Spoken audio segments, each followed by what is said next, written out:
Good afternoon friends. এয়া দেখিছে চাউল দিবলৈ আহিলোঁ। প্ৰায় শেষেই হৈছে আৰু বেছি নাই, অলপ চলপ আছে। আমাৰ দোকানখন দেখিছেই আপোনালোকে, আগত দেখাইছোঁ মই। মিনি ব্লগ এটা বনাইছোঁ। এইখনে আমাৰ থাৰ্মেল,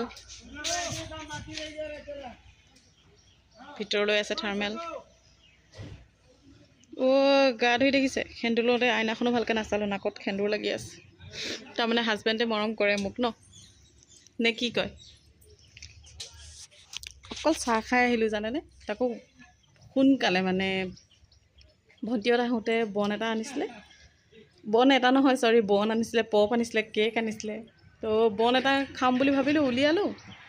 সৰু বনটো নহয়, দীঘলীয়া থাকে যে, মানে 3 কামোৰমান খালোঁহে, বাকীতো নক'ব আৰু। চাহো সেই মানে অলপ খালোঁ, আধাও নাখালোঁ। খাই পটাপট আহিছোঁ। ভাত পানী বনাই থৈ আহিছোঁ মাৰ বাবে। মোৰতো আজি দেৰি হ'ব, বহুত দেৰি হ'ব। বাকী এয়া মানুহ আহি আছে চাউল নিবলৈ।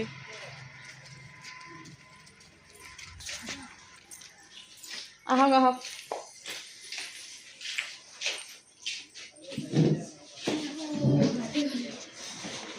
কাৰ্ডখন দিয়ক।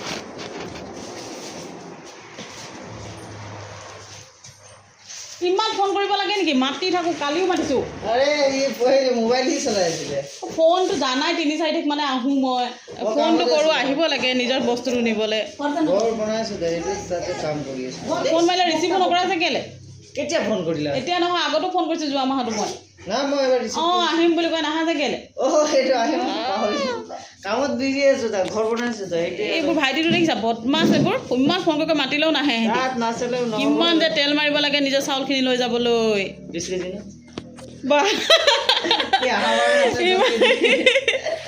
ঠিক আছে ফ্ৰেণ্ডছ, বাই বাই, আকৌ লগ পাম।